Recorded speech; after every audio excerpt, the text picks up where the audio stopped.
자, 들어가겠습니다. 임대료 보조로 갈게요. 가시게 되면은 좀 전에 임대료 규제가 제일 중요하다 그랬죠.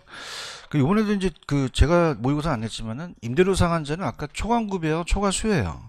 초과수요죠. 초과구배 나타날 수 없죠, 그죠? 그래서 이제 우리가 그럼 임대주택 수요가 감소하겠어요, 더 증가하겠어요? 증가하고 공급이 더 감소하죠. 이렇게 해서 나왔었고, 그 다음에 거기 밑에 가시면은 더 알아보기라는 민간임대주택에 관한 특별법이라는 민간임대주택법이라는 게 있죠. 요게 이제 가끔가다 출제가 되는데 요새 임대주택을 많이 내라고 얘기하잖아요.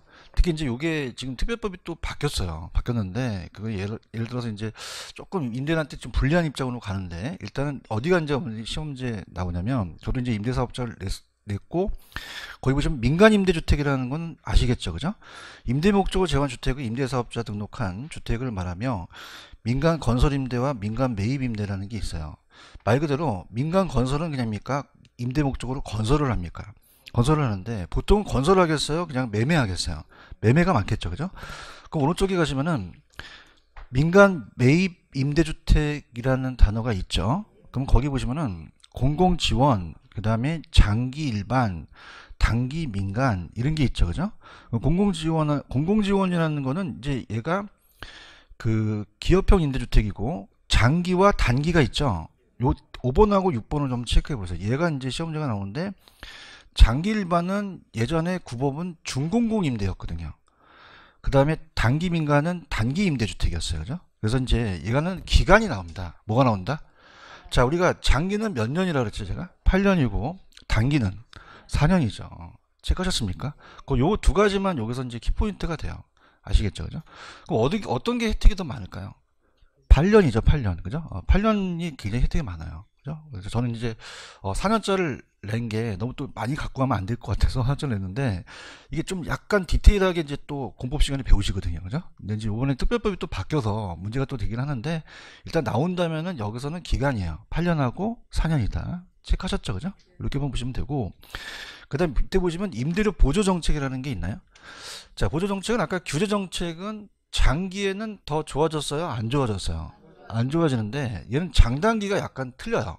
그죠? 틀려서 거기에 대한 제가 취지를 이제 알아야겠는데 그래서 얘도 이제 들어보도록 하겠습니다. 자, 우리가 임대료를 보조해 준다는 건 규제하는 건 아니죠. 그래서 규제와는 좀 약간 차이점이 있다는 거죠. 그래서 임대료 규제, 임대료 보조로 갑니다. 자, 보조가 나왔으니까 직접적 개입이요, 간접적이요. 간접적 개입 수단이다. 그렇게 가지고요. 그럼 만약에 1,000만원만큼 보조를 해줘요, 정부가. 그러면 1,000만원만큼 실질 소득이 증가하죠. 소득이 늘어납니다. 그러면 집을 넓혀서 주택 임차 수요가 줄겠어요? 늘어나겠어요? 늘어나죠. 실질 소득이 높아지니까. 자, 그럼 어떻습니까? 또 집만 넓혀야 남으면 고기도 사 먹어요. 고기라고 안 나오고 비주택이라고 나와요. 그죠? 그럼 비주택 수요도 늘어나죠. 비주택 수요도 늘어나고 또 우리가 또 효용도 커진다는 거죠. 그럼 이 짝대기가 그냥입니까? 다 증가합니까? 증가하겠죠. 그죠? 효용도 커지고. 근데 우리가 보조라는 자체는 수요자 보조, 임차인 보조와 생산자 보조가 있는데 자, 여기서 이게 키포인트예요. 아까 규제와 단기 장기가 틀리다는 거죠. 그럼 여기 단기 장기는요, 생각해 보세요. 자, 이건 가격을 규제하는 겁니까? 보조해 주는 겁니까? 싸게 팔라는 건 아니죠, 그죠? 근데 단기는 공급이 됩니까? 바로 안 됩니까? 안 돼요. 그럼 어떤 현상이 발생되냐면 그냥입니까? 수요는 늘어납니까? 늘어나는데 공급이 됩니까? 안 됩니까? 안 돼 버려요. 가격이 올라가 버린다는 거죠. 그러면 그냥입니까? 가격이 상승합니까? 그러면 가격만 올라가요? 임대료도 올라가요. 그러면 기존에 있는 공급자인 임대인이 혜택을 받는 거죠. 그럼 단기는 누구한테 혜택 간다? 임대인한테 혜택 가는 거죠. 이해하셨습니까? 그럼 어떻게 됩니까? 장기에는 그냥요, 공급을 늘려요. 늘리죠. 그럼 공급이 늘어난다는 게 키포인트가 되거든요. 아까 규제에서는 그냥입니까? 규제는 장기 공급이 줄어들었습니까? 그럼 더 안 좋아졌다는 거죠. 근데 장기는 공급이 늘어나니까 어떤 현상이 발생되겠어요? 그냥입니까? 가격이 하락합니까? 하락하니까 임차인한테 혜택하는 거죠. 그럼 가격이 하락하니 누구한테 혜택한다? 임차인한테 혜택한다는 거죠. 이거 이해 가시겠습니까? 그럼 아까 규제와 좀 뉘앙스가 다르죠. 그죠? 그래서 우리가 단기에 수요가 늘어나고 장기에도 그냥이다 공급은 늘어난다. 두 단어 늘어난 거죠. 그러면서 우리가 이 수요자 임차인 보조가 두 가지 방식이 있어요. 소득 현금으로 줄 수 있고요. 현금 보조가 있고 가격 집세 보조라는 게 있다고 배우셨어요. 자, 그러면은 우리가 현찰로 1,000만 원 주니까 집을 넓혀요. 차를 바꿔요. 외제차로 막 바꾸고 그죠. 그러면 안 되겠다. 큰일 났다. 그러니까 그래서 그냥 나온 게 그냥요 바우처예요. 쿠폰으로 준다는 거죠. 현물 보조로. 그래서 가격 집세 보조라는 임대료 보조 쪽으로 가는 겁니다. 그래서 보통 언급이 없으면 다 그냥입니까? 요건 다 임대료 보조입니까? 임대료 보조예요. 아시겠죠? 그죠? 왜냐하면 소득이 현금으로 주게 되면 주택 소비만 넓히는 게 아니라 남으면 고기도 사 먹죠. 효용도 커지는데 여러분 생각하실 때 이제 자 요거는 이제 어떻을까? 이 바우처 제도가 나오잖아요. 그럼 주택 바우처는 현찰로 줘요? 쿠폰으로 줘요? 그럼 지 마음대로 막 차 사지 못하죠. 그 정책 목표로 다는다는 거죠. 그럼 할인해 주니까 그만큼 주택 소비도 넓힐 수 있고 다른 것도 또 쓸 수 있으니까 효용이 커지는데 소비자들은 이 쿠폰을 원합니까? 현찰을 원합니까?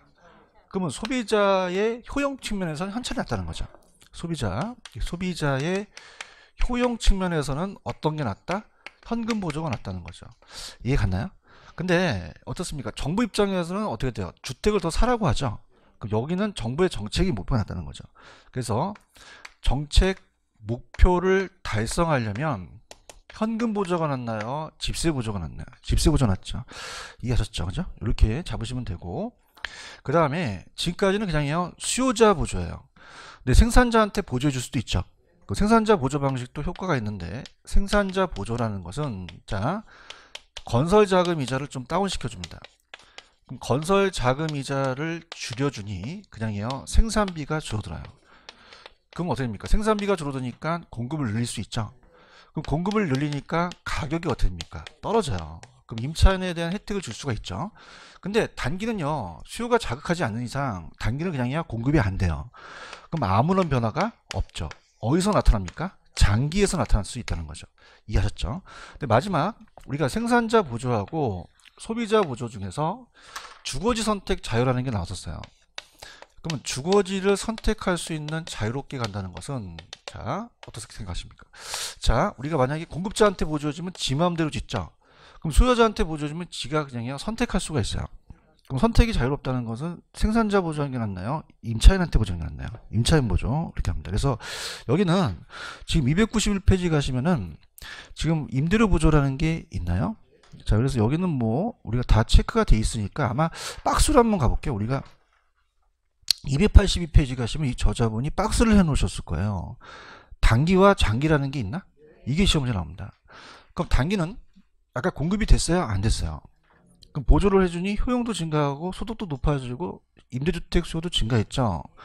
근데 누구한테 혜택을 갑니까? 임대업자한테 혜택을 간다는 얘기예요. 그럼 이따 가격이 어떤다? 상승해 버린다는 거죠. 근데 장기 가서는 그냥입니까? 신규 공급이 늘어납니까? 그러면 가격은 하락해서 임차인한테 혜택을 할 수가 있다는 거죠. 그런가요?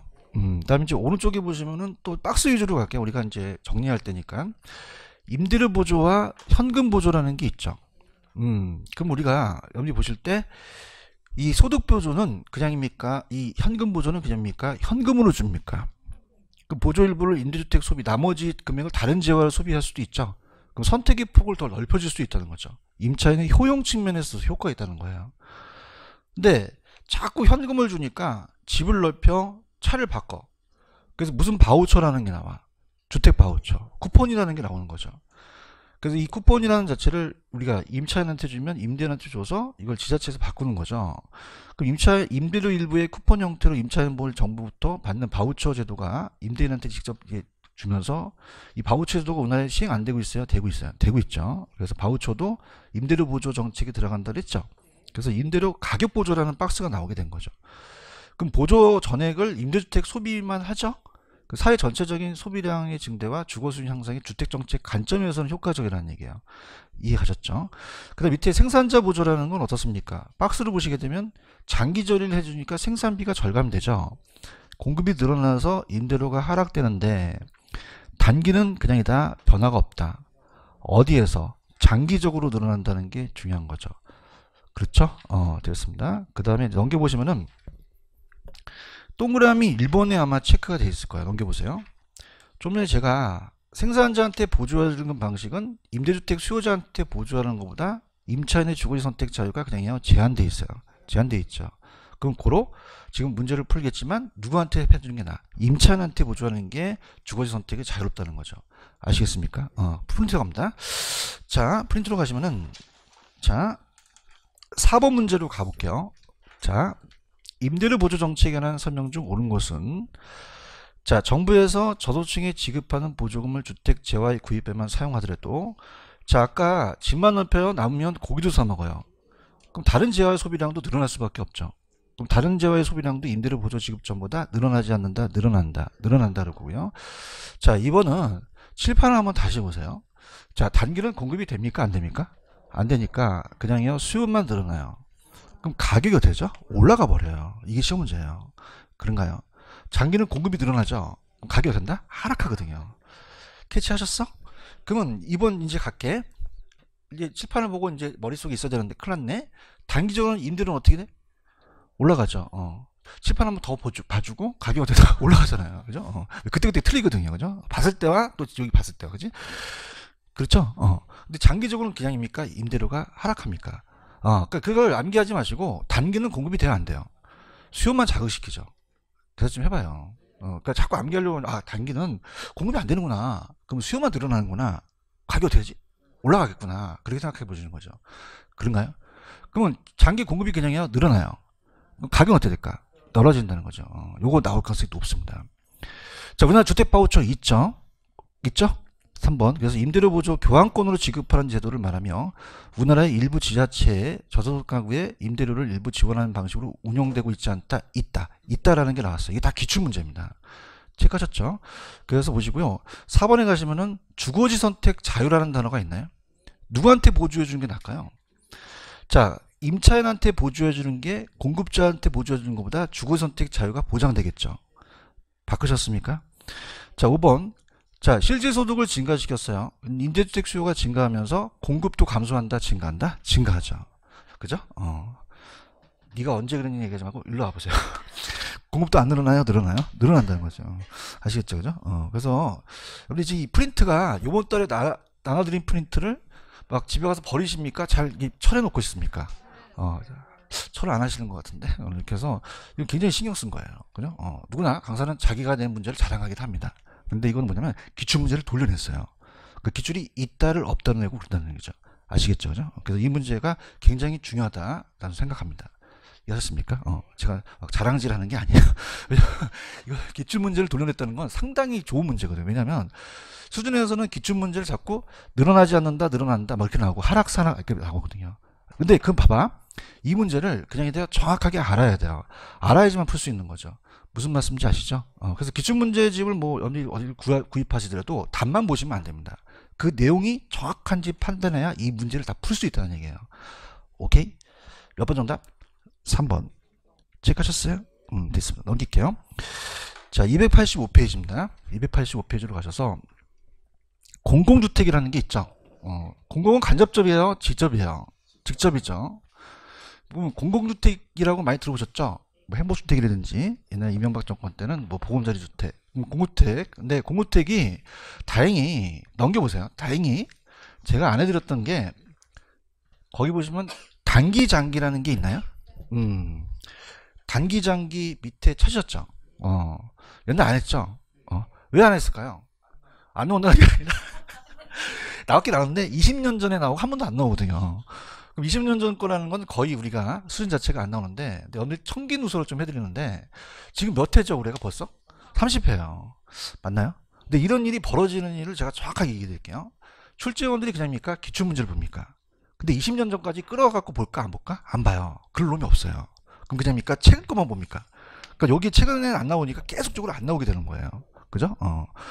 그러면 안에 혹시라도 몰라요. 끄집어낼 놈이 있기 때문에 오늘 단기장기 갈 거예요. 찾았습니까? 근데 절대 별표는 초지 마시고 그냥 들어보세요. 그럼 여기도 단기장기가 있죠? 근데 여기가 단기장기가 굉장히 힘들어요. 물론 저기도 힘들고 규제도 힘들었지만 여기는 이중 가격이 형성돼서 이 시장이 두 가지 시장이 있거든요. 그죠? 들어보시면 지금 전 페이지 00 있어요. 갈게요.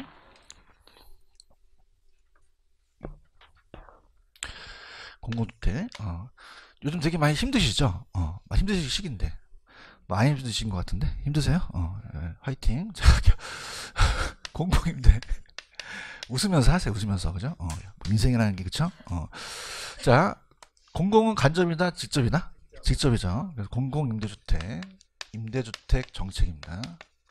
자, 그러면은, 여기가 왜 힘드냐면, 이 시장은 두 개의 시장으로 나눠져요. 몇 개의 시장 나눠진다? 그러니까 사적 시장이 있고 정부의 공적 시장이 있다는 거죠.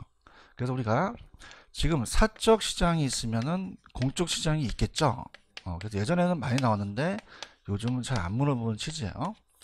그럼 사적에서 아까 임대료 규제라는 거 아시죠?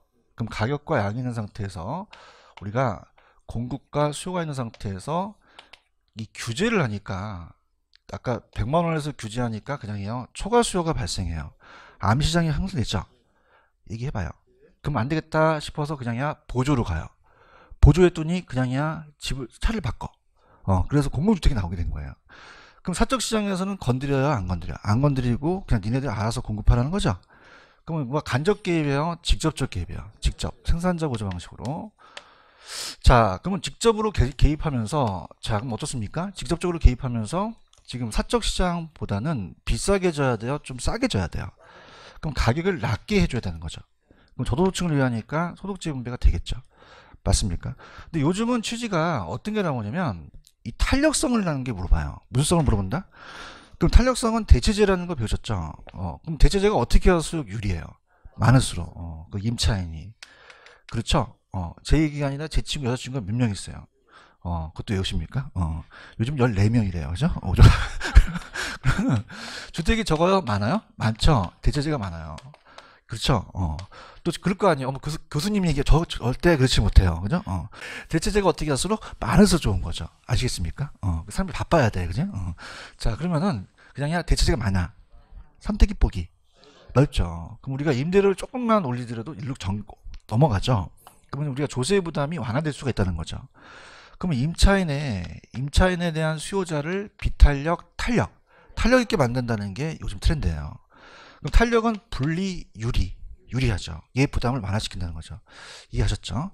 근데 이제 아까 제가 분명히 안 나온다는 얘기 아니라 단기 장기가 20년서부터 뜸하죠. 근데 이게 좀 어려워서 그래요. 다 갈게요.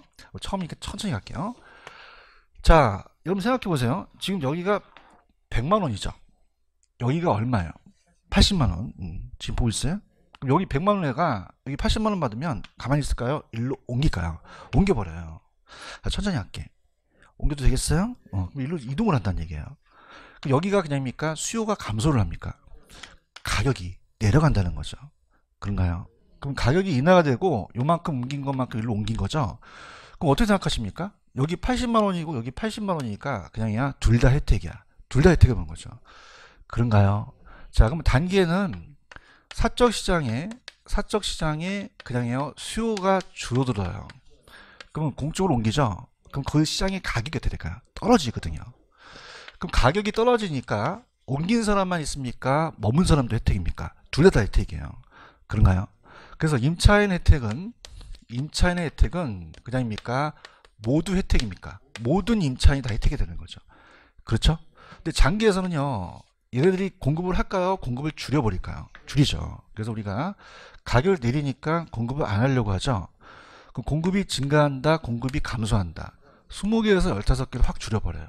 그럼 가격이 원래대로 회귀될 수밖에 없습니다. 그럼 장기에 가서는 그냥요 이중 가격이 형성돼요. 그럼 좋아집니까? 더 안 좋아집니까? 안 좋아진다는 거죠. 이해하셨죠? 그죠? 그래서 우리가 여기서 5개만큼 만들기 때문에 장기적으로는 사회 전체적인 양은 불변입니다. 자, 할게요.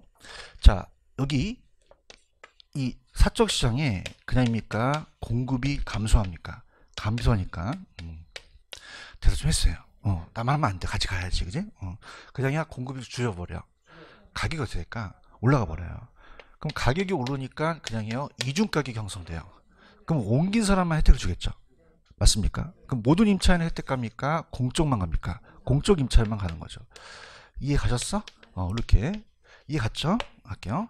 자, 지금 여러분들 285페이지 공공임대 보고 계십니까? 행복주택 같은 게 공공주택이야. 보금자리 주택이 되는지. 그러면 얘가 중요한 거는 간접이다, 직접적 개입이다. 직접. 그래서 밑에 가시면은 국가나 지자체, 지방공사, 한국토지주택공사 등이 공공의 정부나 지자체 재정과 주택도시기금이라고 들어보셨죠? 지원을 받아가지고 건설을 해요. 기존 주택을 매입하거나 임대합니다. 넘겨볼게요. 자, 그러면은 양가로 이번에 파란 색깔에 지금 우리가 어떻습니까? 지금 칠판을 보면 이 시장이 그냥입니까? 두 가지 시장이 있습니까? 사적이 있고 공공이 있다는 거죠. 체크하셨죠? 자, 그러면 오른쪽에 박스로 한번 정해 볼게요. 박스 있어요? 자, 단기는요, 그냥입니까? 이 사적의 공공으로 이동을 합니까? 그럼 공공에서 낮게 하니까 이동한다고 돼 있죠? 그럼 사적에 대한 수요가 증가하겠어요? 수요가 감소하겠어요? 가격이 떨어지죠? 그럼 단기는 그냥입니까? 모든 임차인이 혜택입니까? 모든 임차인이 혜택이에요. 얘기 좀 해주세요. 장기는 어떻게 돼요? 사적 임대업자가 수익성이 악화되죠? 그럼 그냥요, 공급을 감소시켜요. 그럼 가격이 올라가 버리죠. 그러면 사적 시장에 거주하는 임차인은 장기적으로 임대료 혜택이 없다는 얘기죠. 공적에만 혜택이 있다는 거예요. 이해하셨죠? 그렇게 보시면 됩니다. 그렇죠? 그래서 우리가 어떻습니까? 그런 식으로 이제 보시는데, 여기 좀 빠진 게, 자치기 가시면은 장기 효과로 가시면, 장기 효과에 디귿번 있죠, 디귿번. 장기적으로 공공임대주택 비율이 증가함에 따라서 사적 임대주택 비율은 감소하나, 즉 별표 3개 쳐보세요. 자, 보세요. 여러분들 지금 15개로 줄었다는 건 그냥입니까? 사적 공급이 준 겁니까? 그렇죠. 여기서 옮겼죠. 그러면 전체적인 양은 불변이라는 얘기죠. 그래서 사회 전체적인 양은 그냥 다 변화가 없다. 변화가 없다는 거죠. 그 다음 리을번. 자, 어떻습니까? 자, 이중 가격이 형성이 됐지만 어떻게 돼요? 공적 시장은 혜택을 받았죠. 그러면 장기적으로 어떻을까? 공공의 임차 입장에서는 사적 시장과의 임대료 차익만큼 정부로 보조를 받은 셈이 되겠죠. 그렇죠? 그 다음에 이제 오른쪽에 오히려 오른쪽에 그 박스 위에 있는 미음번 있죠? 요게 최근 경향이야. 별표 3개 쳐. 단기와 장기는 안 물어봐. 왜? 예전에 20년 전에 나왔기 때문에 그걸 뒤질 놈들이 없어. 그러면 작게 아까 봐봐. 대체재가 어떻게 돼요? 많아야 되죠. 그럼 공급주택을 적게 만들어야 돼? 많이 만들어야 돼. 다시 한번 어떻게? 감사합니다. 그럼 공급이 많아지죠? 그럼 선택의 폭이 넓어지잖아요. 그럼 수요의 탄력성을 높인단 말이에요. 대체재가 어떻게 되겠어요? 많아지니까 선택의 폭이 넓어지니까 조세의 정가 현상을 완화시킬 수 있다는 거죠. 이해하셨죠? 그래서 여기에 포커스를 맞춰서 돼요. 그러니까 오히려 여기 희소식은 단기 장기는 안 나온다는 얘기는 안 했어. 요즘은 잘 나온다 안 나온다? 우리한테는 희소식이야. 응? 근데 거기다 또 안 나온다 적지 말고 나올 가능성이 적다 그래야지. 안 나온다 그러면 내가 또 내년에 올해 나오면 모자 쓰고 다녀야 돼. 그죠? 그러니까 혹시라도 20년 전 걸 뒤질 애들이 있긴 해. 그죠? 근데 그건 희박하다. 그래서 단기와 장기인데 그렇게 알아두세요. 아시겠습니까? 그래서 밑에 확인 예제 문제 하나 있죠? 이거 한번 풀어봅시다. 이게 옛날 문제. 봐봐. 거기 지금 몇 회라고 있어? 몇 회라고 돼 있어요? 야, 지금 몇 회야? 30회죠? 그럼 몇 년 지났어? 이것도 계산이 안 돼? 내가 얘기한 게 증명이 되잖아. 타셨죠? 한번 풀어봅시다고. 7회 때 나왔던 걸 한번 풀어보자고. 한숨 쉬지 말고 풀어보세요.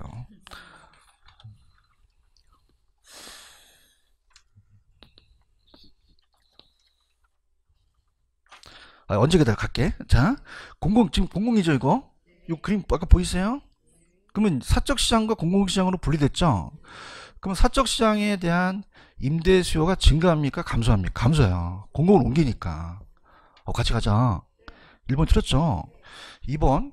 공공에 공급되는 지역으로 다른 지역으로부터 저소득층 가구가 이동한 거죠. 당연하고. 단기는 어떨까요? 단기는 그냥입니까? 사적 시장에 수요가 줍니까? 그럼 가격이요. 내려가죠. 그렇죠? 자, 장기적으로 그냥요. 사적 시장의 임대주택 공급은 일정합니까? 감소했습니까? 감소했죠. 근데 주의하실 게 5번의 별표. 이거는 사적 시장이에요. 사회 전체적인 거예요.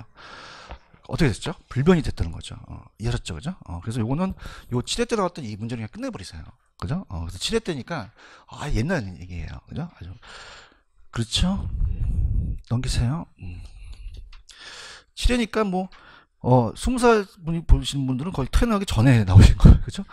자, 할게요. 넘기시면은, 자, 넘겨볼게요. 넘기시면은, 우리가 더 알아보기 보시면 임대주택 공급이 장기공공임대라는 단어가 있나요? 찾으셨습니까? 근데 이거는 그냥 참고하시고요. 밑에 보시면 더 알아보기에 장기전세주택이 나온다 그랬죠. 요게 20년 범위가 나와요. 몇 년 범위가? 그러면 좌측에 나중에 풀어보시면 30년으로 나왔었거든요. 30년이 맞아? 20년이 맞아? 장기전세주택 우리 시프트라는 얘기 들어보셨죠? 20년이라는 거죠. 그럼 어떻게 암기하냐? 전세계약이 보통 몇 년이야? 그래서 20년이야. 분위기 안 좋아? 좋아? 그럼 좋으면 좋다 그래 그냥. 자, 20년으로 암기하시면 돼요. 아시겠죠? 그죠? 그러면 우리가 30년이 맞다, 20년이 맞다, 20년 범위 내에서 그렇게 보시면 됩니다. 되셨죠? 그 다음에 분양가 규제라는 게 있나요? 자, 아까 잠깐 얘기했지만 분양가 규제는 그냥요 저소득층을 위한 거예요. 그럼 가격을 내린 거죠. 내리면 공급이 나올까 안 나올까? 안 나오면서 위축돼요. 그런가요? 그러면서 중고주택 가격이 상승해 버리죠. 그럼 그냥입니까? 프리미엄이 형성됩니까? 그럼 투기 수요가 늘어난다는 거죠. 이해하셨죠? 그죠? 그래서 또 자율화로 이제 바꿔서 아마 제가 넘기시면 자율화는 안 했을 거예요. 그죠? 넘겨보세요. 아무것도 없으면 안 한 거예요. 없죠. 그래서 본인이 시도할 수는 없는 거고 자율화는 없죠. 근데 자율화 왜 안 했냐? 자율화는 요새 출제가 안 돼요. 근데 오늘 이제 이 기본을 마지막이니까 다 해드릴게요. 분양가 규제라는 얘기 들어보셨죠? 그래서 이걸 이제 먼저 들어볼게요. 그럼 분양가 규제는 지금 우리가 분양가 지금 자율화예요? 아직은 상한제예요. 상한제를 쓰고 있어요. 그런가요? 그래서 굉장히 뭐 지자체하고 굉장히 많이 부딪혀요. 요새 왜냐하면 우리가 재건축 건물 다시 건축을 하게 되면 그냥입니까? 분양가를 설정해야 됩니까? 설정해야 되죠. 설정하는데 지자체랑 많이 싸움을 붙는단 말이에요. 분양가 상한제라는 규제를 봤을 때 상한제는 아까 봤지만은 최저다 최고 가격제다.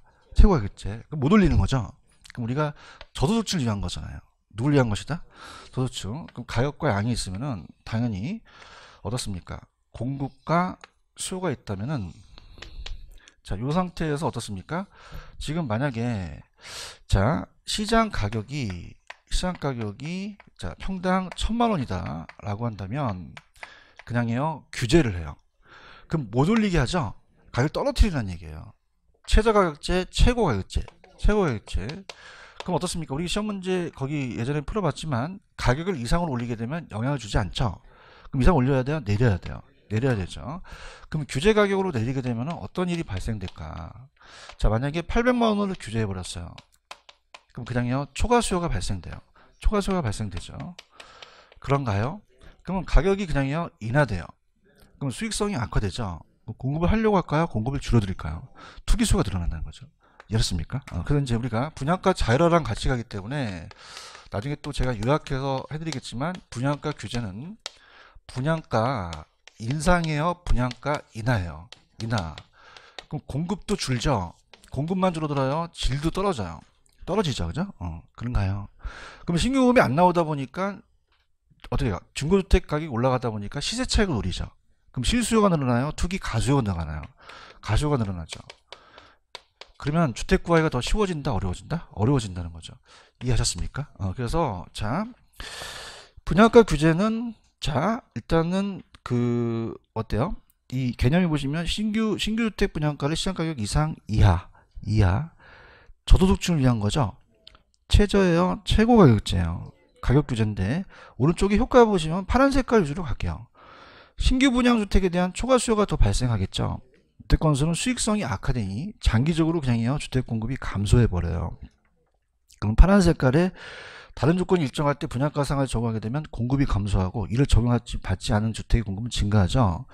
그럼 3번 그냥입니까? 프리미엄이 형성됩니까? 분양권 불법 전매가 나타나겠죠? 그러면 4번의 별표. 자, 그럼 분양시장에 대한 정부의 규제 과도할 경우 가격 기능을 그냥 더 왜곡시켜요. 더 자원 배분의 효율성이 저해되죠. 저소득층이 주거 안정의 본래의 목적과는 달리 소득 불균형 문제를 더 심화시킬 수 있다는 거죠. 그런가요? 형평성. 그래서 넘겨보세요. 그러면 그냥에 대한 자율화로 가야 돼요. 그러면 자율화라는 것은 자 처음 하기 때문에 조심스럽게 할게요. 그러면 분양가 자율화라는 것은 야 니네들 마음대로 해라. 그럼 그냥요 분양가를 올리죠.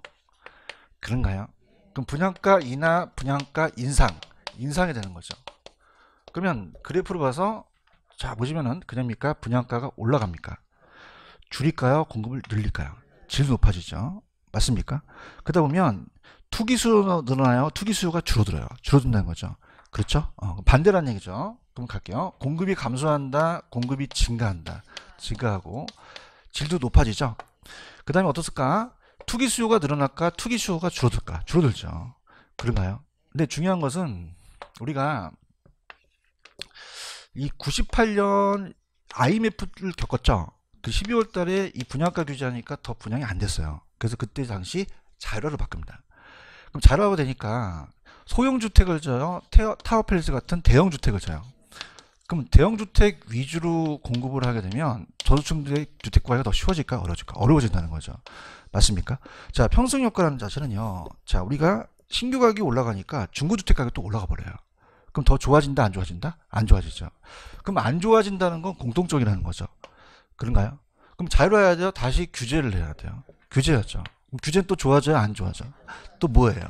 자율화하죠. 밤새겠다. 그죠? 그래서 계속적으로 쳇바퀴 돌아간다는 거죠. 그래서 그냥 규제를 머물고 있는 거예요. 아시겠습니까? 지금 자율화 보고 있어요? 그럼 자율화는 그 효과 있죠, 효과. 그럼 갈게. 분양 가격을 어떻게 했어? 높게 했어. 대답하셔야 돼요. 그럼 그냥이야 공급이 장기적으로 늘어나. 근데 얘네들이 무슨 주택 위주로 준다? 대형 주택을 준다는 거죠. 그죠? 그런가요? 그럼 이윤율이 낮은 소형 주택 공급은 감소되겠죠. 그러면 분양가 자율화는 저소득층에 위해 주택 정책이 추가적으로 고려할 필요가 있겠죠. 더 안 좋아진다는 거예요. 그죠? 네, 분양가 자율화는 또 장점은 그냥입니까? 투기를 좀 줄입니까?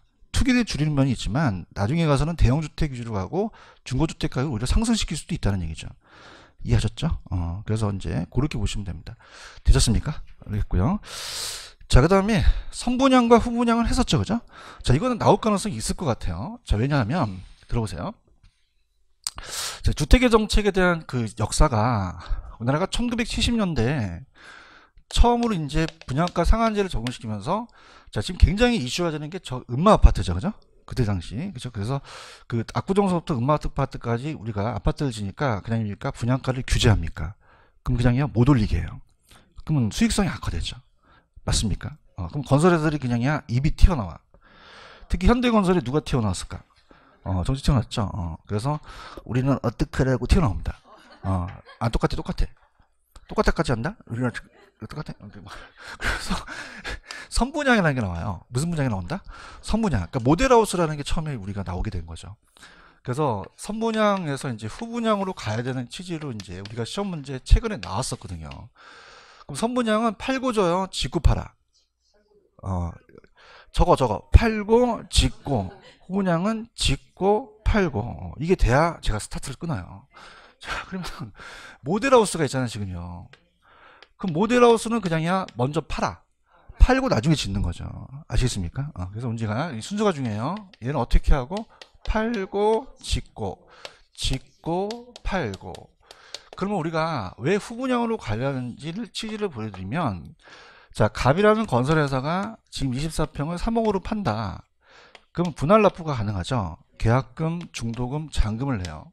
그러면 얘는 이자 부담과 부도위험을 당연히 소비자가 안고 가겠죠. 근데 얘는 그다음이니까 직구팝니까? 그럼 건설회사가 은행가가 돈을 땡겨야 되잖아요. 그럼 이자 부담하고 그다음에 부도위험을 그냥요 공급자가 안고 가요.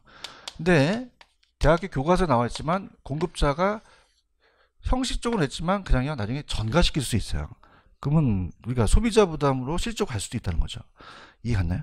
근데 가장 강력한 게 이게 투기예요. 그죠? 우리가 지금 선분양을 한다는 자체는 그냥입니까? 프리미엄이 형성됩니까? 형성되잖아요. 그죠? 그래서 어떻습니까? 분양권 같은 게 매매되잖아요. 그죠? 그래서 우리가 10% 주게 되면 어떻게 이 기간 동안에 투기 수요가 늘어난다는 거죠. 그럼 여기가 투기 수요가 준다, 투기 가수요가 늘어난다는 거예요. 그런가요? 근데 얘는 직구파니까 투기 수요를 줄일 수 있겠죠? 그런가요? 그러면서 우리가 이 선분양은 그냥이야 견본주택이 필요해. 그러면 여러분이 그냥이야 견본주택 가서 뿅 가. 그럼 견본주택만 뿅 가. 나중에 잔금 입주 시점에 부실공사도 뿅 가. 두 번 뿅 간다는 거예요.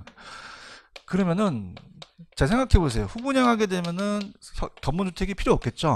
부실공사 처리가 안 되니까 소비자의 질이 높아지겠죠. 맞나요? 그러면 여러분이 보실 때는 어떤 분양이 더 좀 낫다고 보셔야 돼요? 후분양이죠. 근데 문제가 있다는 거예요. 선분양은 팔고 지니 그냥입니까? 돈이 들어오죠. 그럼 아까 이제 이거는 입을 정정없이 막았으니까 공급자 위주고, 이게 수요자 위주라면, 자, 이거는 공급량이 늘어날 수가 있어요. 많이 지니까. 얘기해봐요. 그럼 공급량이 줄어든다, 늘어난다? 늘어나는데, 얘는요, 보통 직구 팔면은 건설회사에 돈을 잘 안 빌려줘요. 그럼 대형 건설사의 독점으로 가죠. 그럼 공급이 늘어날까요? 공급이 위축될까요? 위축돼서 줄어든다는 거죠. 자연 독점으로 나중에 갈 수 있다는 거예요. 이해하셨습니까? 그래서, 따라보세요. 프로젝트 파이낸싱. 프로젝트 파이낸싱을 대형 건설사보다는 소형 건설사한테 그냥 대규모 이제 이 사업에 빌려준 거죠. 그럼 어떻게 됩니까? 후분양으로 가는 정착화되는 거죠. 그러면 이 프로젝트 파이낸싱은 선분양을 활성화시키는 거예요? 후분양을 활성화해서 공급을 늘리는 거죠. 그런가요? 그 다음에 이제 선분양은, 자, 어때요? 그냥요, 분할 납부가 가능해요. 그 목돈 부담이 커지겠어요? 목돈 부담이 작겠어요? 작아진다는 거죠. 맞나요? 보통 계약금을 10% 내잖아요. 그럼 3천만 원 내고 중도금을 납부하라고 한 2천만 원씩 납부를 하라는 거야. 그러면 2천만 원이라는 건 어디서 구할 수 있잖아. 그럼 목돈 부담이 커, 작아. 그럼 을순이 가만히 있어, 친정으로 달려가. 달려가고, 엄마 나 이게 2천만 원 없어, 나 해약하니 엄마 어떡하지, 나 죽고 싶어, 그러는 거야.